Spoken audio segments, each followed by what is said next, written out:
Telugu digital media network లో political కేటగిరీలో number 1 కేవలం 72 గంటల్లో 1,50,00,000 వ్యూస్ పైగా పాపులర్ టీవీ నెట్వర్క్. నమస్కారం సార్, మీ పేరు? సురేష్ అండి. ఏం చేస్తుంటారు? మార్కెట్. ఎంతమంది పిల్లలండి? ఏమి ప్రస్తుతానికి లేదు. ఓకే. మ్యారీడ్ అన్మ్యారీడా? మ్యారీడ్. Okay okay.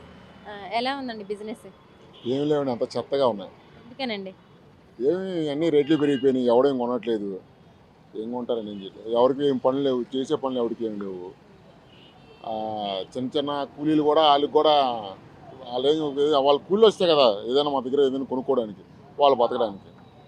నేను వ్యాపారం బతకలేను. ఎలా ఉందండి ప్రస్తుతం ప్రభుత్వ పరిపాలన ఎలా ఉందండి? చెప్పాలంటే చెత్తగా ఉందండి, బాగా చాలా చెత్తగా ఉంది. ఎందుకనండి? ఏముందండి, పథకాలు అంటున్నారు, 10 రూపాయలు ఇస్తున్నారు, 10 రూపాయలు తీసుకుంటున్నారు. అంటే పథకాలు బాగానే అమలు అవుతున్నాయి అని కూడా అంటున్నారు కదండి. అమలు అవుతున్నాయండి, కాదనట్లేదు. ప్రజలకు 10 రూపాయలు ఇస్తున్నారు, వాళ్ళ దగ్గరగా మళ్ళీ 1000 రూపాయలు తీసుకుంటున్నారు. అన్ని రేట్లు ధరలన్నీ పెంచేస్తున్నారు, అన్నీ మన దగ్గరగా వసూలు చేసేది. ఏమిచ్చిన ఉపయోగం ఉంది? ఈ పథకాలు ఇవ్వడం దండగంటారా? ఖచ్చితంగా దండగే కదండి, ఖచ్చితంగా దండగే.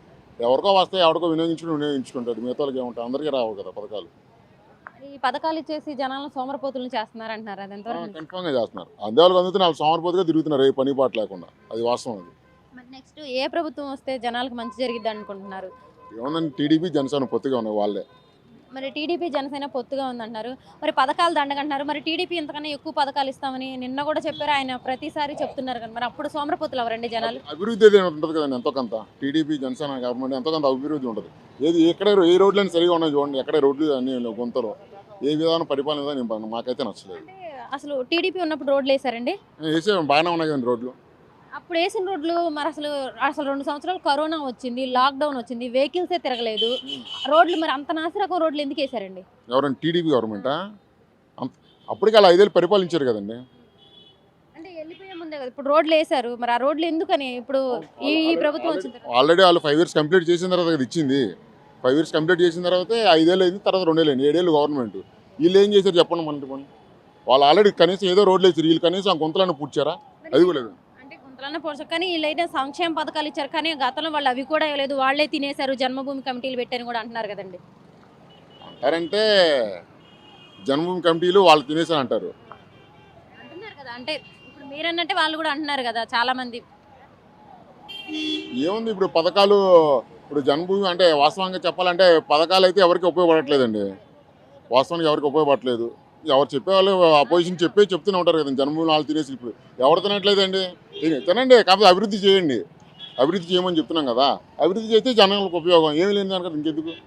మరి నిన్న తిరువూరులో సభ జరిగిందండి చంద్రబాబు నాయుడు గారిది, మరి లేదా ఎక్కడ చూసినా సరే మరి చంద్రబాబు అంటే టీడీపీ వాలంటీర్స్, జూనియర్ ఎన్టీఆర్ అభిమానులు బాగా అంటే వాగ్వాదాలు జరుగుతున్నాయి అని అంటున్నారు, దాన్ని ఎలా చూడొచ్చు? వాళ్ళ ఇష్యూస్ వాళ్ళకు ఉంటాయి, వాళ్ళ ప్రాబ్లమ్స్ వాళ్ళకు ఉంటాయి. మనకు కావాల్సిన అభివృద్ధి మనకి ఏది కాదు, వాళ్ళు ఎలా పడితే మనకెందుకు?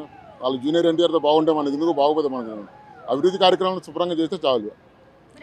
ఇప్పుడు విజయవాడ ఎంపీ కేసినేని నాని గారు ఆయనకి సీట్ ఇవ్వకపోవడం వల్ల అసంతృప్తితో ఉన్నారంటున్నారు. మరి అసంతృప్తి ఉంటారు కదండి, 2 సార్లు గెలిచారు కష్టపడి. ఆయన కూడా మంచి పర్సన్. ఇలాంటివి కొన్ని వాళ్ళు కలుపుకొని పోవాలి. ఎంపీ గారు మంచి క్యాండిడేట్.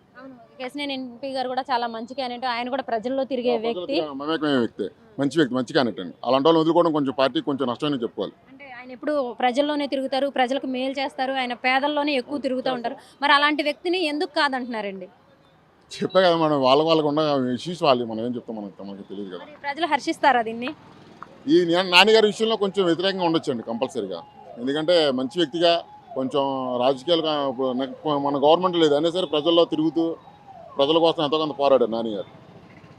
మరి ఇప్పుడు నాని గారు వైసీపీలోకి చేరే ఛాన్స్ ఏమైనా ఉందంటారా? అనుకుంటున్నాం, చేరతారేమో. నాని గారు వెళ్ళడం వల్ల టీడీపీకి ఏమైనా మైనస్ అయింది అంటారా విజయవాడలో? ఏముంటుందండి, జనాలు ఇప్పుడు పర్సన్తో పాటు అభివృద్ధిని కూడా చూస్తారు కదా, పెద్దగా ఇబ్బంది ఉండకపోవచ్చు. మరి ఇప్పుడు టీడీపీ జనసేన పొత్తులో వస్తున్నారండి, మరి ఒకవేళ అంటే టీడీపీ కనుక గెలిస్తే పవన్ కళ్యాణ్ గారికి సీఎం ఇస్తారా? మేము సీఎం అవ్వాలని కోరుకుంటున్నాం పవన్ కళ్యాణ్, మరి ఏం జరుగుద్దో మరి.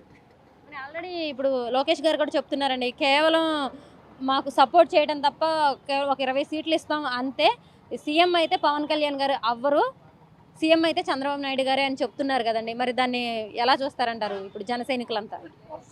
జన జనసైకిల్ ఏ విధంగా చేస్తారంటే ప్రస్తుతానికి రాష్ట్రం కొంచెం అధోగతిలో ఉంది కదా, దాన్ని మంచి పురోగతిలో పెట్టాలని అనుకుంటున్నారు. ఎవరైతే ఏమి సీఎం తర్వాతనే అవుతారు కదా, సీఎం ఈసారి కాకపోతే తర్వాతనే అవుతారు.